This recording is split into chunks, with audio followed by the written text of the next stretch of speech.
right, well, it's 9:45, everybody, so we'll go ahead and get started. Thanks for being here, those of you in person and everybody on Zoom, thanks for being here. And I'll pass it off to Hope and I are co-chairs of the Rubble Creation Care Committee. So I'll pass it off to you, Hope, for an intro. Great, thank you. And I'm sorry to not be there in person, but I'm under the weather after a trip overseas. So I'm not going to share those international germs with you all. But I am super excited that Deke Arndt is here with us today. He is a climate scientist with NOAA and also the director of NOAA's National Centers for Environmental Information, and that's based in Asheville. He's also a parishioner at St. Eugene Catholic Church in North Asheville. And we, again, are just super thrilled that he made the trip over today to join us. And I didn't get a chance to see who all was in the room, but I think his wife, Jenny, was also going to join us today. So just want to, okay, great. Just want to say welcome to both of you. And I'm going to open us in a short prayer and then turn things over to Deke. Let's bow our heads. God, creator of the universe, of the earth and sea, of the earth's fruits and flowers, of all humans, habitats, and creatures, help us to value and care for your world in all its beauty and fragility. In trust for you, Creator God. Amen. And one quick note for those of you on Zoom, if you can mute yourself for the presentation, and then at the end, when we have time for question and answer, you can unmute at that time. All right. All right. Thanks for having me. I'm Deke Arndt from NOAA in Asheville. This is my wife Jenny. She's from Asheville too. So a little bit about us. I'm a climate scientist, so I'm the bad news guy. She runs the preschool at St. Eugene, so her career is like all about optimism in the future. So we make a good balance for each other. And I actually wanted to share today that the climate news is becoming less bad along the way. So yeah, and we'll get into a little bit. A lot of work left to do, but the conversation I think has really turned a corner. So let's see, am I doing this right? Let's see. There we go. Okay. All right. So some first things first. I've got three things up here. I'll start with number 0. I'm at the age where I'm between prescriptions, so I have my glasses off. So if I look angry, it's not angry. I can't see that far, right? So if I'm squinting at you, but it just helps to have these off. The number 1 point, almost everything that we're going to show today comes from publications that we've helped or other authors have put together. So the National Climate Assessment that just came out in December is fantastic. You're going to hear me brag about it for multiple times. It's a really good read. And we'll hit that as well. So if you're going to do any follow-up reading on any of this stuff, that's what I recommend. That top link. And we shared these slides with Misty already, and so that's we'll talk about what it is, but that's a wonderful document that really lays things out. It's readable for us. Very readable. So that's the whole purpose of it, is to we have a whole team in Asheville that takes 500 authors from around the country and translates what they do into stuff that's very, very readable, and figures that are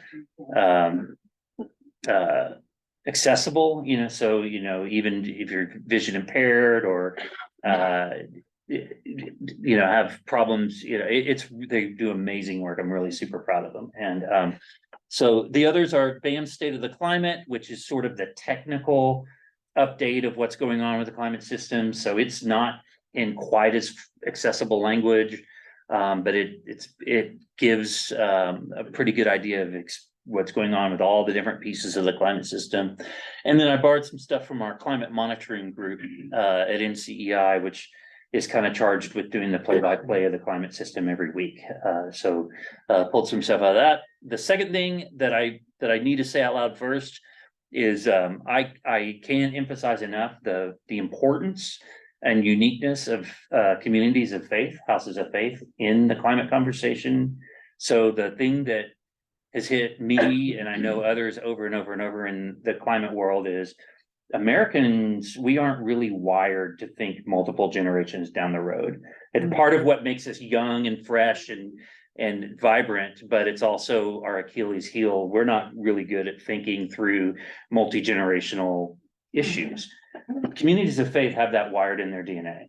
Like, so the fact that we gather in places and think about what's in it for people that aren't even born yet, don't take that for granted. That is a learned skill and a community practice that is not out there in prevalence. And so I think faith communities are really going to be big movers and continue to be big movers and shakers in the climate issue. So I will forget to say that. That's why I put it up front. It's really big. And then the third one, again, coming from a climate science background, and I come from the monitoring, the play-by-play, that's the group I grew up in. So I'm usually, my experience has been the bad news guy. Here's all the stuff that's changing. Here's how fast it is. Here's how hard it's going to keep up. And so I think what I'm going to share with you is probably still on the pessimistic side, just because that's where I come from. But I really do the national conversation around climate has, Jenny and I were talking on the way up here, maybe turned a corner isn't the right term, but a window has really opened up in kind of the conversation around climate and the things that we can and already are doing. So those are the things that I wanted to emphasize. If we run out of time or if we get distracted or anything, I think those are the punchlines here. So all right, I'll share just a little bit about me. I'm a meteorologist by training, and turned out I wasn't a great forecaster. So I got into drought and kind of learned in the drought services and drought studies world to really appreciate the longer term time scale with people's relationship with the climate system. And then I was at the University of Oklahoma. That's where Jenny and I met and worked for 15 years. And we moved here in 2009, and climate monitoring was my specialty. And then kind of moved into management in 2020, and then became the director of NCEI in January of last year. So NCEI is we're headquartered in Asheville, and that's where most of the weather and climate data and people are. But we're 4 campuses. We have a campus in Boulder, Colorado, one in Stennis, Space Coast of Mississippi, and Silver Spring, Maryland. And those are the physicists, the coastal data, and the oceanography data people, respectively, on those other 3 campuses. It's a neat place. About 500 people in total working across those 4 campuses, doing really cool things from we call it mud to sun, from the bottom of the ocean to the surface of the sun, all the data that's collected. And then the Asheville specialty is kind of the weather and climate data. So we're headquartered in Asheville. Just so you know, this is the commercial. I'm sorry, you got to have 3 minutes of a commercial before but we're headquartered in the federal building in downtown Asheville. And can you see? Am I in your way? Yes, I'm okay. And so we joke a lot, Asheville, this region is a place where people come to live an active retirement, and so does the weather data. So once the weather data has run through the forecast offices and the television broadcasters, it comes down here and kind of starts its second career in Asheville. And the history of the world's weather and climate is in that building.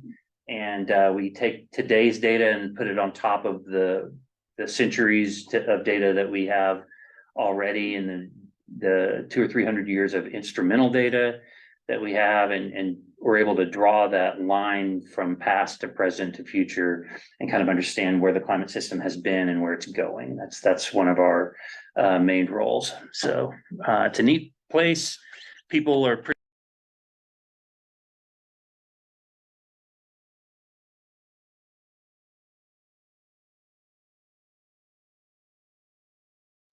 there. Okay, sorry about that. Thanks. It seems like it would be a really cool place to visit, but it's just a bunch of pudgy, pasty people at cubicles. So wish we had more of a Michigan Troll vibe. So you may know us for this. This is one of the things that we do kind of on top of taking care of the data. And we'll show 5 or 6 of these graphs along the way. And on all of them, the past is on the left and the present is on the right, or the future is on the right. So time marches from left to right on all of these graphics. This happens to be the global temperature. So taking the temperature all around the world, the average temperature each year from 1880 on the left through, this is 2021 on the right. And each blue circle is that year's annual temperature. And this dark black line is the 20th century average. So circles that are below the black line are years that were cooler than the 20th century average. Circles that are above the black line are years that were warmer. And you can see a few things. One, it's definitely going up, especially since about the middle of the 20th century. Two, it kind of bounces around. Not every year is warmer than the last one. There are things that go on sloshing around in the ocean and the atmosphere that sort of redistributes heat. And so not every year is warmer than the last one, even though the general trend is up. And then the other thing to see, these shaded bars are the decades average. So that's the average of the 10 years within that decade. And you can kind of see, the clear trend is up. If we were to add 2022 to this graphic, it was about the 5th or 6th warmest year on record. And then 2023 was literally off of this chart. So 2023 was the first year that we've measured there was more than 2 degrees Fahrenheit. 2 degrees Celsius is sort of the threshold that a lot of folks are concerned with, and we're not there yet. But the first year that was more than 2 degrees Fahrenheit was 2.1 something degrees Fahrenheit warmer than the 20th century average. So a very warm year. The global ocean was particularly warm, and it takes up 2/3 of the planet's surface. So the Pacific was pretty warm. The Atlantic was extremely warm. And the combination of those kind of pushed 2023 into that new space. So yeah, they're 2.14.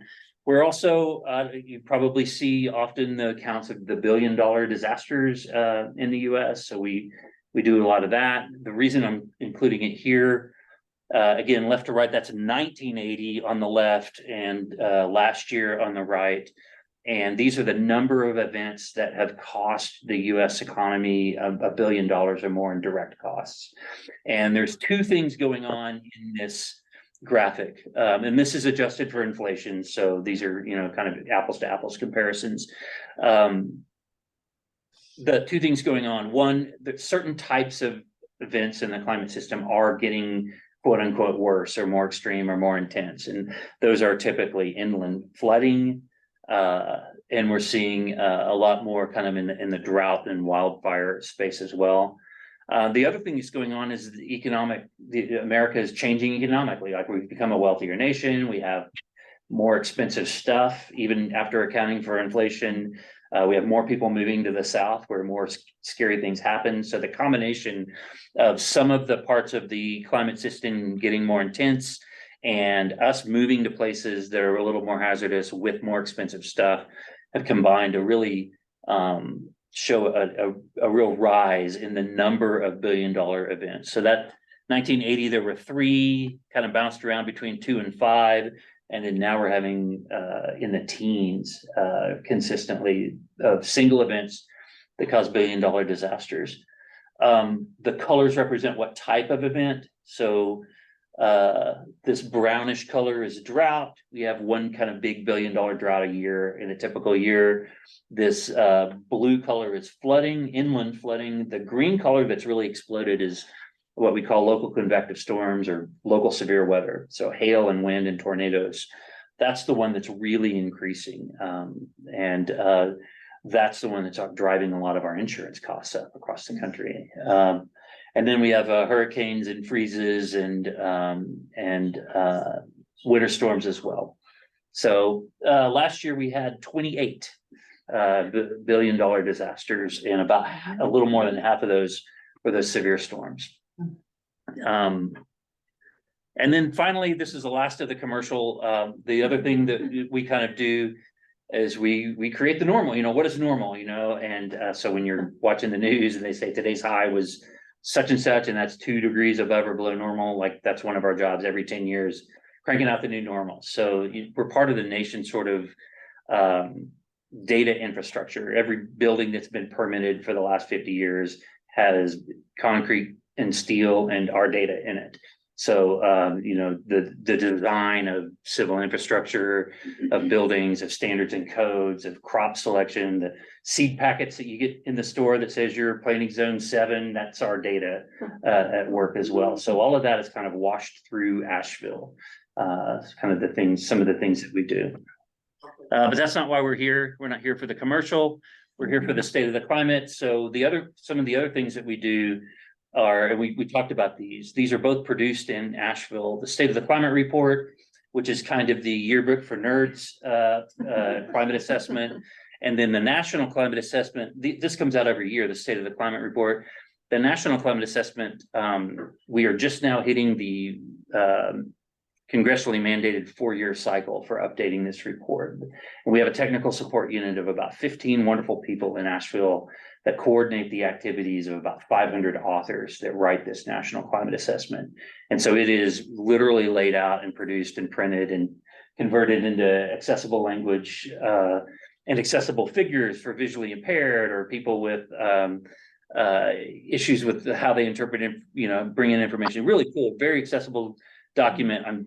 I cannot say enough about this edition of the National Climate Assessment. It is fantastically put together. It is so thoughtfully put together that if you literally read, and I think we will, read the table of contents, each table of contents, each section in the document is a sentence. And you can read the whole story of the National Climate Assessment by reading the table of contents. It is that well put together. So yeah, I think it's the most hopeful climate assessment I've ever seen. I just can't say enough about the work that they did. So here it is.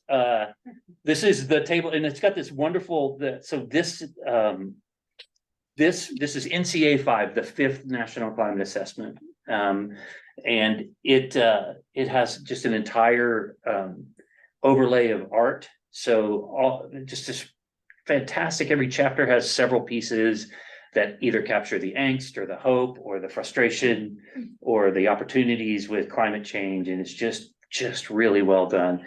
But then I won't read all of these, but again, this is the name of the section is Future Climate Change Impacts Depend on Choices Made Today. Boop, full stop. And you can go to that and read that whole chapter if you want, but that's the name of the chapter. The next chapter is US emissions have decreased while the economy and population have grown, which is actually a good news story. So our emissions have gone down while our people and our economic output have gone up. That is, you know, that is something that those of us in the climate monitoring space can stop to say, right? That's important to know, like we are making progress. We're not making it fast enough, but we are chopping our way through that jungle of policy, opportunity, energy, practice. And so you go through this, it's just really, if you just only read the table of contents, you get the picture. It's really well done. I can't brag on them enough. So, and what we'll focus on today is kind of climate action and how that helps. We'll talk a little bit about trends. If you've been to Creation Care Alliance, the trends, you know, there are no new big, huge surprises in the trends. Temperatures going up, big heat is getting bigger, big cold is getting smaller, big drought is getting bigger, and big rain is getting bigger. That's the punchline of what's kind of changing around here. But we'll talk about some of the specifics here. And so this is from last year's State of the Climate. I haven't updated it, but again, no new changes. Every year, the things that are driving the changing climate are greenhouse gases in the atmosphere. So increasing the concentration of carbon dioxide in particular, but also methane and nitrous oxide. Those are greenhouse gases that trap energy that would normally escape to space. You know, the Earth is a ball. We're about 59 degrees, and we should radiate just like night vision glasses. You know, when you see the night movies with the green guy, you know, that's because we give off infrared energy because we're a certain temperature. The Earth is the same way. It glows in that same, you would see the Earth glow green on those night vision goggles. Now, normally in a atmosphere that we hadn't changed, more of that energy would escape to space on the first trip out. But the Greenhouse Gases Act to trap that and kind of rebroadcast it back down to the planet. And so what we're doing is heating the lower part of the atmosphere at the while we're cooling the upper part of the atmosphere. So if you imagine this carpet being the Earth's surface and the ceiling being space, the energy that we would normally radiate out into space, more of that's getting trapped between here and space and kind of broadcast down. And that cycle means trapping more heat down here, and the atmosphere actually up there is getting colder. And that's one of the observational pieces that's the smoking gun. If we didn't know that already, if we hadn't done the chemistry and the physics to figure that out 150 years ago, what we're seeing is, wow, the lower atmosphere is getting a lot warmer and the upper atmosphere is cooling off. So can't do that without changing the composition of the atmosphere. And I took those slides out in the interest of time. There's 5 or 6, how do we really know it's us, kind of indicators as well. Anyway, the reason carbon dioxide, so these other two, methane and nitrous oxide, are both more potent pound for pound. They trap a lot more heat energy than carbon dioxide. But the reason carbon dioxide is and will remain the big one that we keep track of is that there's a lot more of it. There's thousands of times more of it. So we measure it in parts per million versus parts per billion, the other two. So there's just a lot more of it and it lasts a lot longer.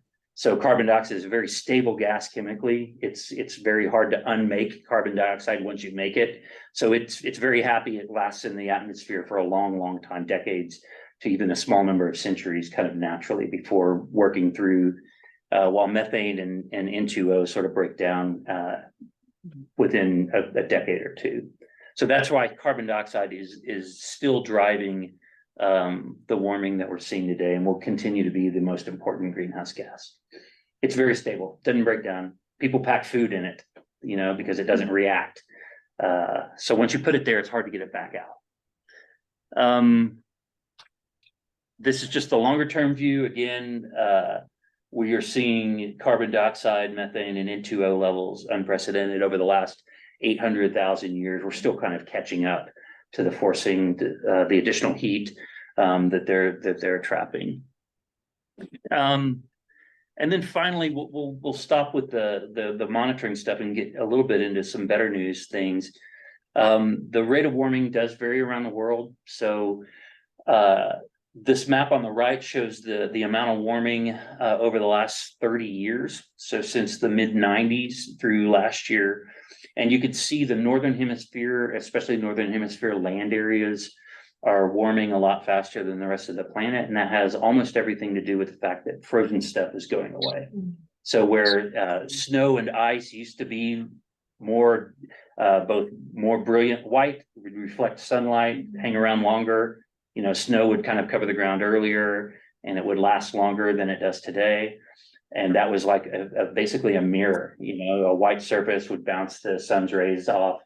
And when that snow or ice goes away, it exposes land or ocean that is not, and it can absorb that heat.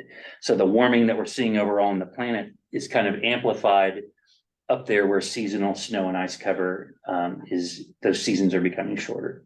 So we call that, we're not supposed to say this, we call that positive reinforcement in science, which sounds like your boss telling you you're doing a good job. But what it's more of a vicious cycle, right? So when we have warming that causes the snow and ice to go away, and the snow and ice going away causes more warming. And that's what's going on up there. Just an example of again, August 41 versus August of about 20 years ago. It just, you can see where the trees and the water and the dark surfaces just in this spot in Alaska would absorb a lot more of the sun's energy during the high sun months of August in Alaska, whereas it used to be a really reflective surface. All right, so climate and extreme weather.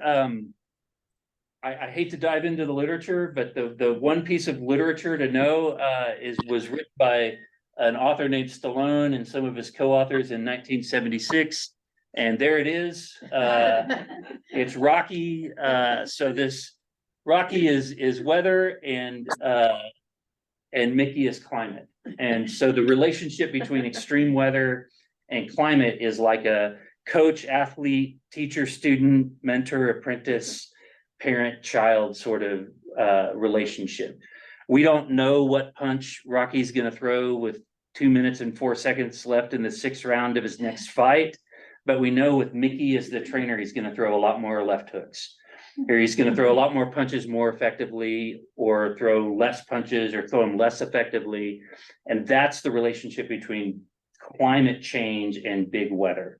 Is there's this overall influence where statistically you see changes happen, but it's really hard to predict, exactly, what's going to happen at any point along the way, but you see the evidence of it kind of play out over the long term. So that's the relationship. It's weather throws the punches, climate trains the boxer. And we'll see this, we'll look at a couple of the reasons why, particularly like in big rain or big heat, but that's the relationship that's going on. Another way to look at it is he's no longer a teenager, but at one point we had a teenage boy, and you could describe him in certain ways. He was a kind of impulsive. He inherited some attention span issues from his old man. He was super sensitive to his environment, so when things happened around him, extreme behavior could happen if the right set of ingredients came together. The beautiful thing about him continues to be he would forget quickly and kind of move on. So some big extreme event would happen and he would kind of reset, and a couple days later it'd be fine. And if we hadn't named him something else, we would have named him weather, right? Like that's what weather looks like to a climate scientist, is an impulsive teenage boy. A bunch of ingredients come together, big things happen, and things move on.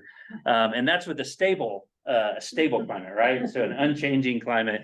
But if you change the climate, which is then these things can happen still with weather. So think of the parent-child influence. So the weather is still going to be impulsive. It's still going to be big weather is still going to be born when lots of the right ingredients come together. For a teenage kid, is he hungry? Is he tired? Is things going on at school? For weather, is there moisture in place? Do we have something called instability? The high level winds acting a certain way? His friends La Nina and El Nino will kind of influence him over the course of 6 months to a year. But the thing is, the drivers of his days are the same. The things that cause the extreme weather are the same, but the trajectory of his life would be different in this scenario, because those ingredients are coming together in new and different and more intense ways. And that's sort of the relationship, not to beat the old 20th century pop culture to death, but that's the relationship between climate change and big weather. And the way we see it play out, this is nothing that you haven't seen before. That was last year's temperature map. Everywhere you see a dark red splotch, that place had its warmest year on record. And this is just since 1975, just showing again the global temperature, the average of all those squares. But what that means, if we're increasing the overall temperature of the planet, a lot of things in science, the behavior of temperature follows the bell curve, the normal distribution, right? The bell curve. And so in the older climate, and I'm pointing to the left for the folks online, this curve on the left side describes the climate that maybe we knew at one time. And you can see it's a bell curve. So most of the days would be in these middle temperatures. Some of the days would be in this cold weather area. And then some of the days would reach into this pink area. And that's in the climate that we knew. And then if you shift that to the right, if you move that into a warmer average area, if you move the average to the right towards cold, from cold to hot, then you're going to have less of it reaching into these, what we used to call extremely cold events. The average temperatures are going to be warmer. But then where we used to just bite off a little bit of this pink, now we're experiencing a lot more of that, what we used to call extreme warm. And then that dark red is the new climate biting off previously unprecedented heat events. This is what you would expect in a theoretical case. And it's exactly what we're seeing in reality. So if you go upper left to upper right to lower left to lower right, what you're looking at on the upper left is the 50s, 60s, and 70s. And we've basically drawn that line. The colors mean temperatures that were in a certain third, but we've captured the 50s, 60s, and 70s with this green dotted line. And you can see the 80s sort of moving out from underneath it, the observed conditions of the 90s in the red, white, and blue kind of moving out farther underneath it. And then the first 10 years of the 21st century moving out even further. And that's exactly what the theory, it's exactly what we're seeing. So we're seeing fewer record cold events and many more record warm events, but more importantly, we're seeing a lot more of what we used to call extreme heat as becoming kind of more commonplace. And are you back to US or global? That was Northern Hemisphere land, but the global and the US patterns are pretty much the same. Yeah, that's pretty prevalent. There are small regional and seasonal exceptions to that, but in sort of a 4 out of 5 kind of way, that's what we're seeing around the world and around the calendar. So this is big heat. National big heat is increasing. This is from our climate extremes index, and happens to be the morning temperatures in the summer. So these bars represent, and that's 1910 on the left, which is when we have enough data to start making this analysis, and last summer on the right.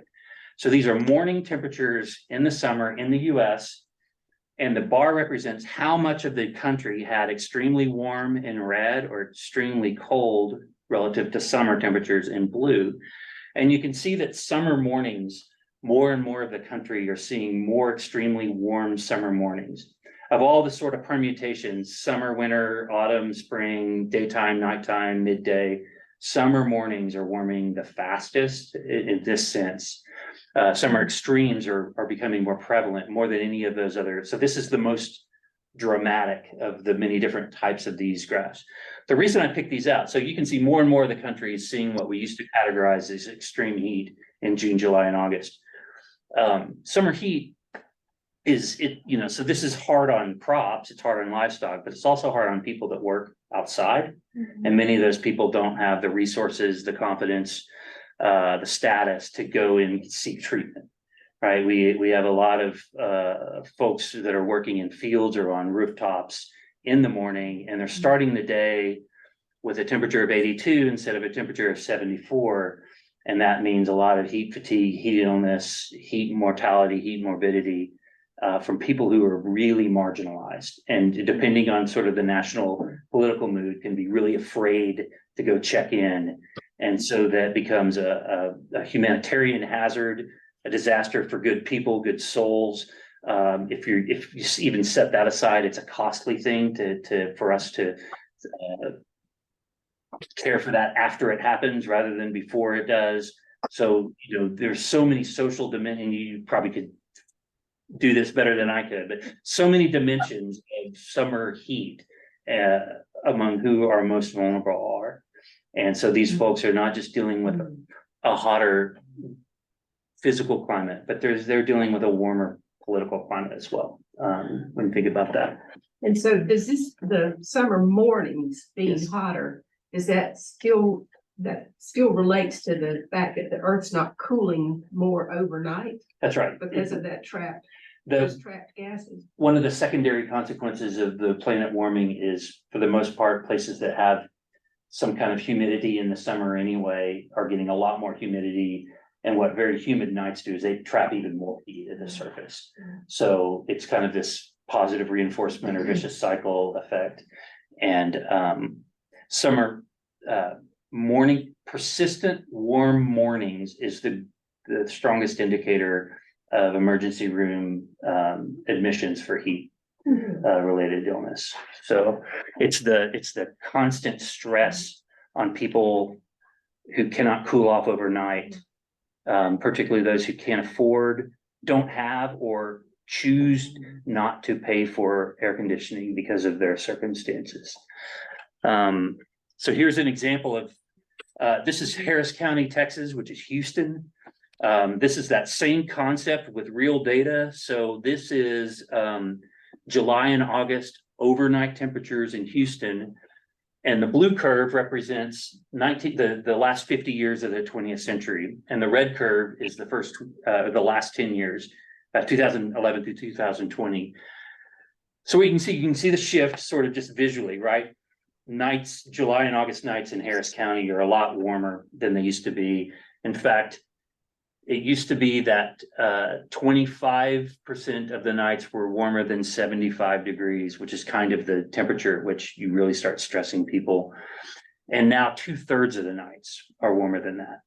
And so you think about this. So first of all, there are people in Houston, even though every building has air conditioning, that are thinking about their kids' lunch and their kids' shoes before they're thinking about comfortable temperatures in the house. Then there's also, like, say, Hurricane Harvey that goes and wipes out power for 2 weeks.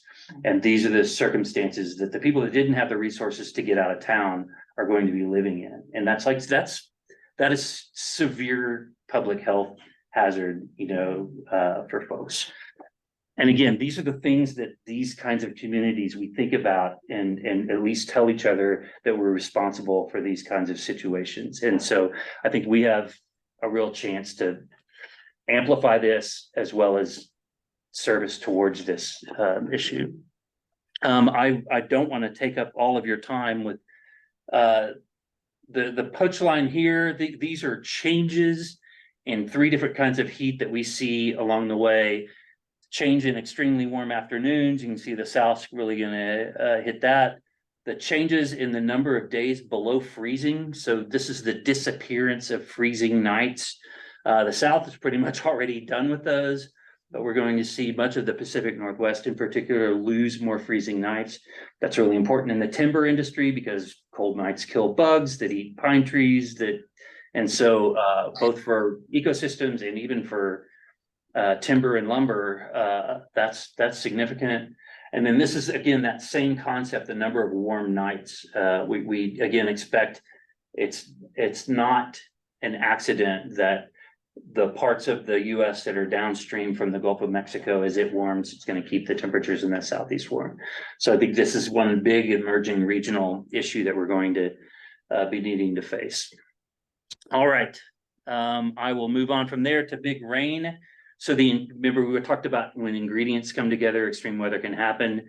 Big rain is a combination of 2 things. Is there enough moisture? The more moisture in the atmosphere, the more you can make it rain. A warmer atmosphere can hold more moisture. So even from that sort of simple relationship, a warmer atmosphere, when the meteorology comes together to make a rainstorm happen, there's a lot more water vapor to go into that rainstorm. And then a warmer lower atmosphere and a cooler upper atmosphere means more what we call instability, which allows for kind of thunderstorms to develop. So big rain making type events. So what we're seeing here from left to right on this is the number of that big rain is getting bigger, and it's getting bigger in 3 ways. One is, especially east of the Rockies, the big events are getting bigger. Just basically the top 1% of rain days, that value is getting bigger. That is reflected in the second graphic as well. And then the third graphic kind of captures the other way that big rain is getting bigger, is that more of our annual budget of rain is falling in the big events. That's really important in the Appalachians, where we have to capture water. We have to deal with flooding and flash flooding. You hardly ever work a flash flood event that rumbles through the wealthy part of town. Typically, what we're seeing is a lot more rain happening at once. And there's kind of a weird, ironic backside to that, which is if more and more rain is happening in the big events, then we're getting less and less rain in the moderate to small events, which means drought intensification. When drought really ramps up and goes from moderate to severe, we're seeing an increase in that east of the Rockies as well.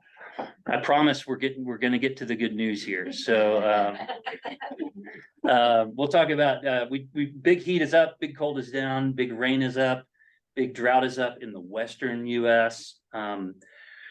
Hurricanes, we don't necessarily see more of them, but we're seeing them intensify more rapidly, and they're delivering more water, and they're slowing down when they make landfall, which also deposits more water. So the threat with hurricanes is the flooding associated with the rainfall associated with hurricanes, in addition to they're operating on seas that are a couple inches higher every decade than they were the decade before. Not much of a signal in tornadoes, snow, ice, or local severe winds. So I wanted to talk about, and this is again, these are the official definitions of mitigation and adaptations. These are kind of my shorthand over here. So the opportunities that we have are in mitigation and adaptation. Mitigation is basically means what can we do to slow down or reverse the emissions of greenhouse gases into the atmosphere? What are the things that we can do to either bend the curve even further on new carbon dioxide in the atmosphere, methane and N2O also is that. And then adaptation is, given that we are going to continue to see changes in the climate system, what can we do to dull the impacts on communities? Whether that's communities means everybody or it means specific communities. The adaptation is the piece where we're treating the symptoms, and mitigation is kind of treating the disease. And both are critical. And I think that the care part of a lot of what we talk about in creation care actually leans towards the adaptation piece, to be honest. And the way we get, so here's some examples of these are a little dated. Honestly, the new assessment has better examples of these, but adaptation, land use and relocation, getting people out of flood prone areas, rezoning, redistricting, building smarter in flood prone areas, continuity planning, hardening infrastructure, public health programs. So yeah, it's going to get hotter. We need more cooling stations. We need more places for people to take safety. We need policies that say, hey, if your name ends with a Z and you're not quite legal, this is a safe place to go to get medical treatment. So that's adaptation. Mitigation is really about, it's usually almost about energy policy and practice, being more efficient, using renewable sources, enacting policies that encourage both of those. And then there's some overlap with mitigation and adaptation as well. This is a very cool graphic that I love from the most recent National Climate Assessment. And what it shows is the net emissions are peaking and starting to go down. They're really cool. And the whole assessment is laid out like this. I can't say enough about how these are the things that we're doing in mitigation that we're already doing. Energy efficiency is really improved in the last 10, 15 years. Decarbonized electric generation, which means renewables, is going way up, and it's a lot cheaper now. Economically, it's the way to go. It's if you have capital and you want to invest in energy, you're looking at renewable resources now. So the cost of solar and wind in particular have come way down in the last 3 or 4 years. Efficiency in agriculture, efficiency by energy users. And then here are the things that may come up. New types of renewables, carbon capture, being able to pull the carbon dioxide out of the atmosphere, just literally, ways to act like forests and pull carbon out of the atmosphere. So part of that is reforesting. Part of that are other strategies in the ocean. And then it's just a very optimistic approach. You're getting better. Yeah. Let's see. And then adaptation. So again, examples of incremental adaptation, which we're doing now pretty well. And that is air conditioning during heat waves, water policy and water practice during drought, protecting homes and businesses above floodwaters. Transformative means, and you should probably be giving this as a human geographer, like taking into account who's there and how do we work with them. So, and yeah, it's great to use air conditioning during heat wave or make that available, but let's redesign cities and buildings so that that isn't as urgent. Or instead of regulating our water during drought, let's figure out where to put the water intensive industry and when and where can they use water. And then elevating homes above floodwaters, that's great from a case-by-case basis. But let's not build where people are going to get hurt, because we're doing ourselves a disservice in that way in two ways. One, typically in flash flood areas, those are the least valuable homes for the people with the least capital that suffer the consequences the most. Or in very, very high value properties, we're nationalizing the insurance costs of the losses there. So I love to share this with congregations. There's kind of ways that we can think about and go through kind of this thought exercise of, well, what can we do at the personal level in both mitigation and adaptation? So the personal level is the household level, and that's energy efficiency, changing your bulbs, better insulation, better energy practices, and adaptation, maybe some sort of water management around the property. And then here's where and then social going all the way down, that's like policy, right? How do we vote? How do we enact regulations and legislation to help drive better mitigation and adaptation outcomes? I think where our communities really can help is institutionally. What can we do around our communities, our physical plant, our congregation, the people that we touch? What are the things that we can do in both of those areas? And I think this is a really good conversation starter. And I know you've already had these here, but it's really good to frame. There's a lot of good that can be done at the institutional level, even if it's just the cold hard facts of, if we're more energy efficient, we have better cash flow to do the things that we say we're supposed to be doing, instead of just dumping revenue into the utility bill, right? We're at St. Jean, we've been able to knock off about 60% of our electrical costs through solarizing. We were lucky to have the capital to buy the panels, and now we can redirect that into our mission work. So, and I'm going to close here. I'm done with this story. I want to share a story that shows that this stuff matters and it can be done. So I'm from Oklahoma, so is Jenny. We both grew up in Oklahoma. You probably heard about a piece of our climate history. So they wrote novels about it, and they took these iconic migrant mother photos. And so we had the Dust Bowl in the 1980s that we lost a fifth of our population to. So a fifth of our population emigrated out of Oklahoma during the first 3 years of the 1930s, and first 5 years, sorry. And so, a big calamity event. It doesn't have a whole lot to do with climate change, but it has a whole lot to do with how really poor management and really poor social conditions can combine to really have some devastating consequences. So I don't know how much time you spent in Oklahoma, but this is sort of the dividing line between Old Testament and New Testament and sort of the state's modern political history, right? This is the reference point by which we still 90 years later make comparisons and draw conclusions and learn from continuously. So this really traumatic event that left a lot of scars. And so I'll share just personally. This is my grandmother, Vivian, on the left here, standing.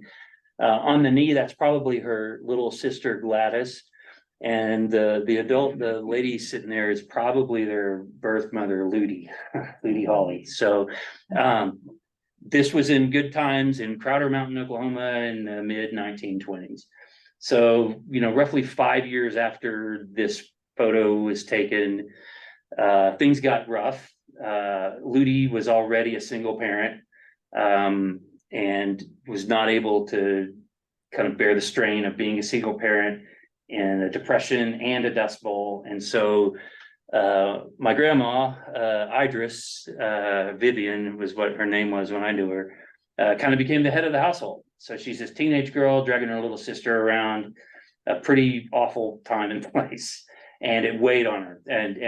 So they bounced for about 4 or 5 years from house to house, stranger to family member to relative, and they were just bad people in her life, right? Like she carried this time with her throughout her story. I knew her to be a pretty a person with a pretty, she bore a heavy burden, when I knew her. However, I promise this story, it gets worse. No,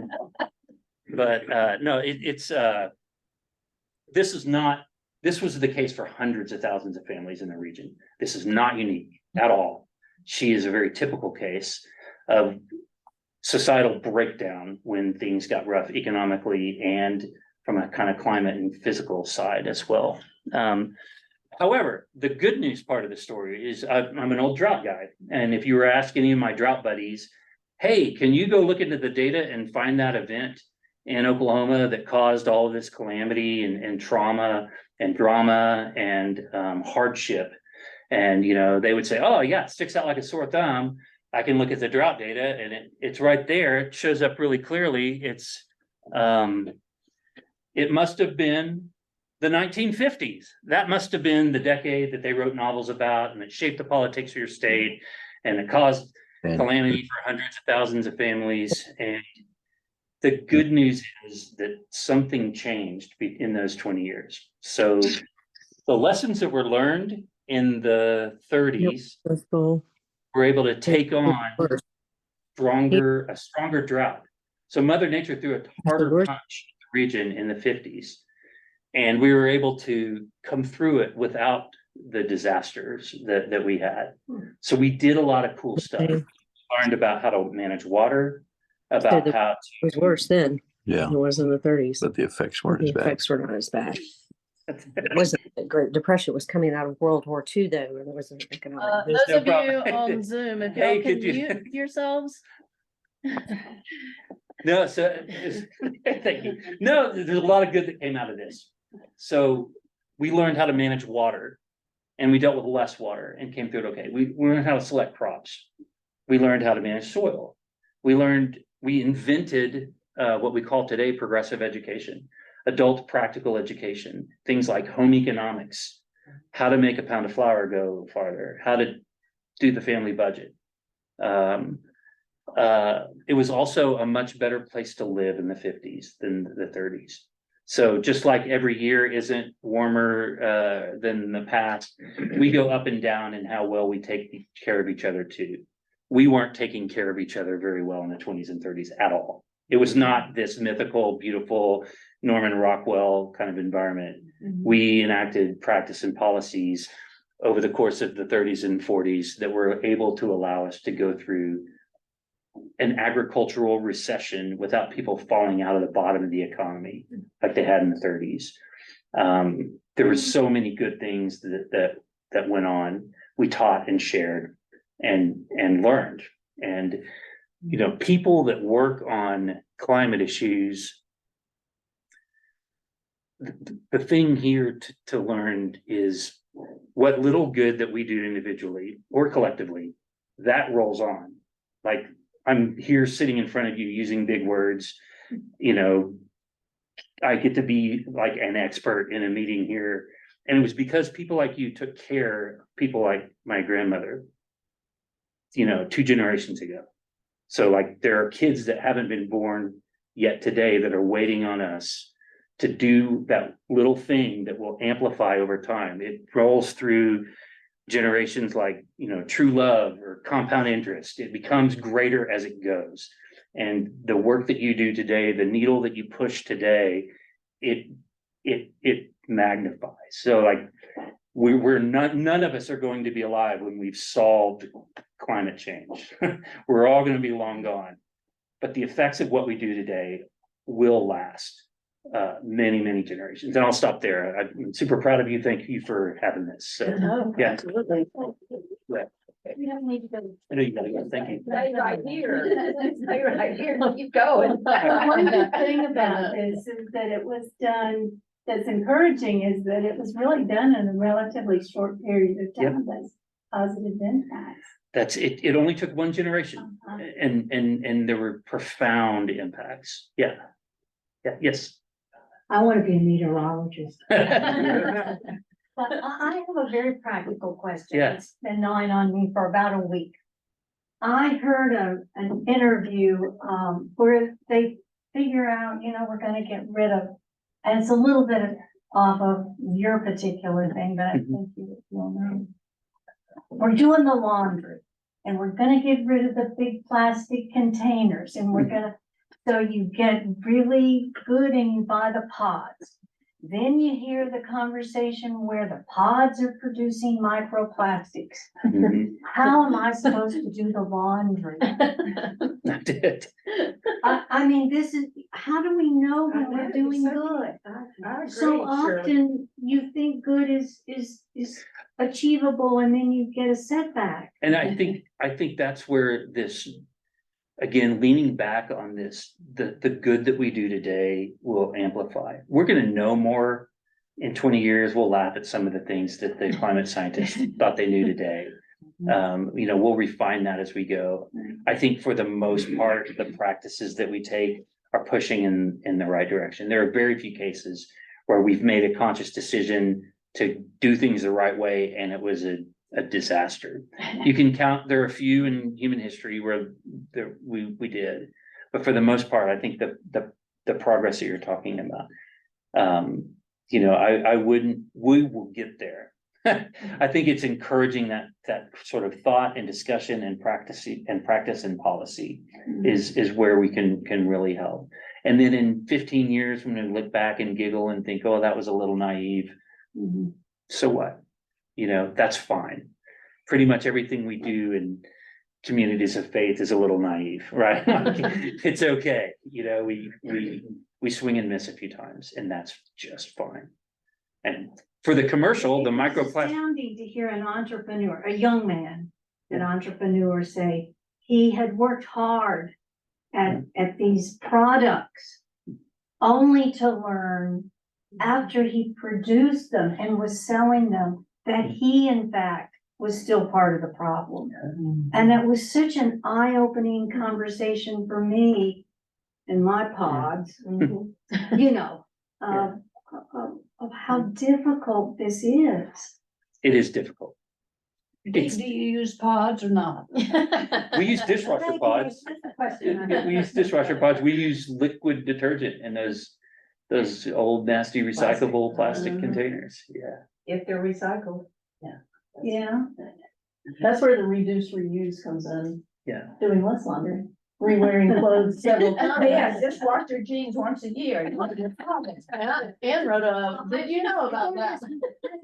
My head all week after hearing that man admit, which was the real shocker, when he said he learned, his company had really not done what they thought. Folks on Zoom, we have, in case you can't tell, we've transitioned into the question and answer part of the morning. So if anybody on Zoom has questions, feel free to unmute and blurt them out, or you can put them in the chat. We can keep up with the chat, but we'll take the last few minutes for Q&A. Continue. I just have a technical question about, because I've just been curious about not the veracity of the trends, because I buy all of that, but early on in the slides, you had that discussion about worldwide temperature dating back to the 1880s or whenever it was. Are those in the ocean? How are those distributed, and are they the same every year? I mean, are there 10,000 locations that are monitored every year and have been for 100 years, or is it a changing baseline? Yeah, there's about 40,000 points overall. Very few of them are consistent throughout the process. These are these are ships at sea and buoys across the ocean. And these are basically traditional weather stations across land. Temperature is a meteorological field where it's a very forgiving field. So temperature patterns are very big. And what we do is we measure the variation against the long-term average. So this Blowing Rock is actually a really good example. Pretty much any given day, Blowing Rock's going to be 10 degrees cooler than Asheville. And, but pretty much any given day, a warm day in Blowing Rock, it's going to be a relatively warm day in Asheville as well. So as the stations sort of come online and come offline, for the stations where we have a long enough record where we can establish that baseline and we can start measuring against that baseline, temperature fields are big and slow, especially, and they wash out over time. So we're able to take advantage of, both Mount Mitchell and Asheville and all of the Mount Mitchells and Asheville's around the world, and compare those fields. And we know that if Mount Mitchell misses a week or misses a day or misses a month or even a year, that Asheville's capturing the big picture patterns, and the math on it really works out pretty well because temperature is what we call a synoptic scale pattern, meaning it's thousands of kilometers in scope, and it tends to persist by about 3 to 5 days. And that's super forgiving. We couldn't do that for rain. And rain is a lot more challenging because it's a lot more local. But the fact that we have quasi or almost global coverage dating back to the middle 19th century really helps us on the global average part of it.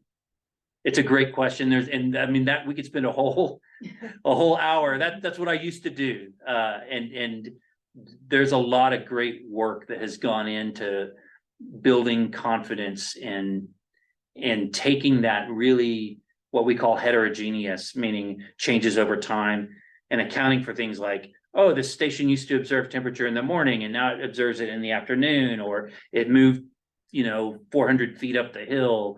A parking lot was put next door to the station. A lot of people have dedicated big chunks of their career on how to account for that kind of stuff. But it's a really good question. Thank you. You bet. Can I ask another question? Yes. When you look at all of this and we've made progress, that's such good news today. When we look long-term to the future though, are we gonna make it? Are we gonna take care of it in time to not turn the corner that cannot be undone? Yeah, I think so. I mean, that's not a certainty, but I also, again, a good way to think about it is we're not winning a contest. We're not beating a bad guy. This isn't an absolute 0 or 100 thing.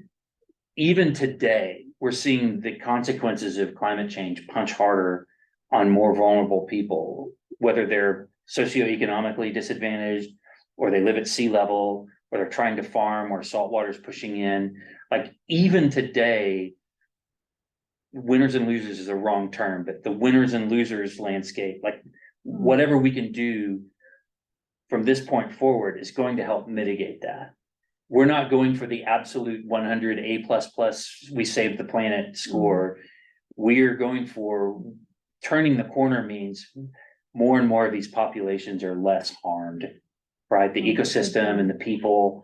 And I think if we can allow ourselves the space to grade ourselves in that way, it's actually really liberating. Like, it's like, are we going to solve world hunger? Or are we going to feed the camp down the street? Right. And I think that if we can frame it like that, and again, that climate assessment does a magnificent job. It's helped me a lot of framing it in that way. Yeah. Thank you. Deke, if there is this good news you tell us about, where's it coming from? Is it coming from individuals? Is it coming from government? Is it coming from certain companies or countries? Where is it? Who's making the big changes here? I think a lot of it is there's been a lot of investment to bring down the cost of renewable energy. So the market is actually really helping. The market. Okay. And that's It's not that. coming from Broca. We've already determined that. No, and I think and that's not an accident, right? We invested in policy, technology, research, R&D, grid, and through those investments, which is kind of government, kind of capital, kind of market, kind of finance.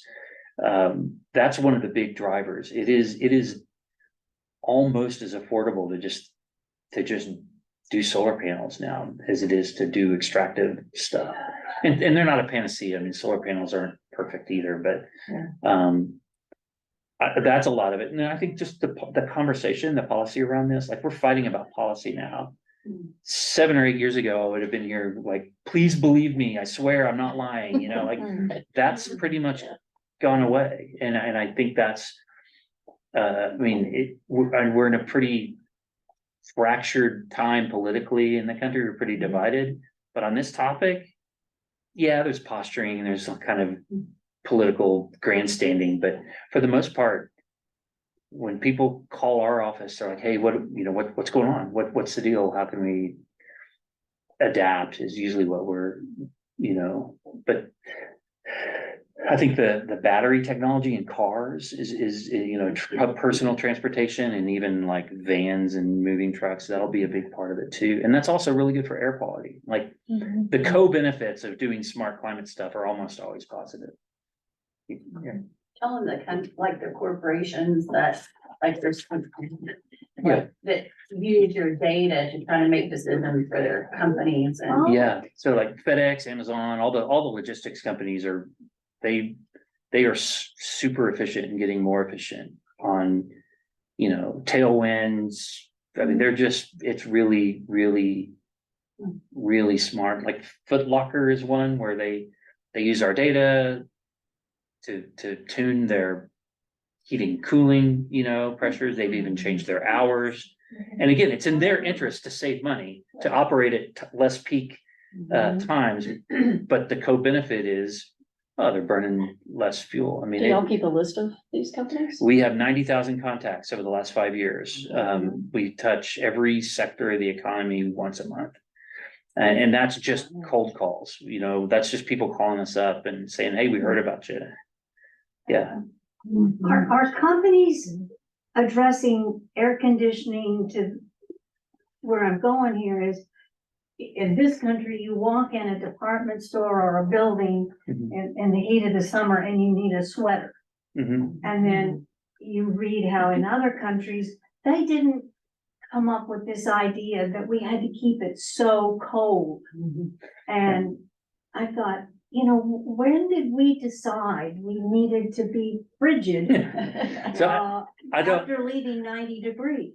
I don't know on a case by case basis, but what I'm more encouraged by every day is we work with ASHRAE, the American Society of Heating and Refrigeration Engineers, and they're designing systems that are tuned to the, so just like you have the planting zones for the seeds that you buy at Lowe's, air conditioning and heating is tuned the same way. And then what's even more encouraging is the American Society for Civil Engineers, which are the people who create the standards that become our building codes, are working with us to build buildings. What we've done forever, we have a great relationship with them, is they've looked at the last 30 years, the normals, and they'll update their building codes accordingly. Now they're looking at the next 50 years. Let's build buildings for the next 50 years, not the last.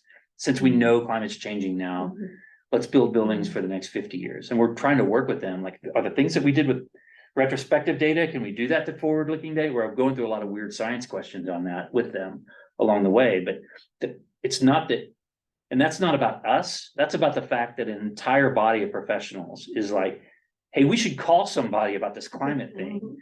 That's going on in ways that we're not seeing, but that's one area that we've seen. So that's why I'm encouraged. Yeah. We ran over our time. Okay. All right. Okay. Thanks.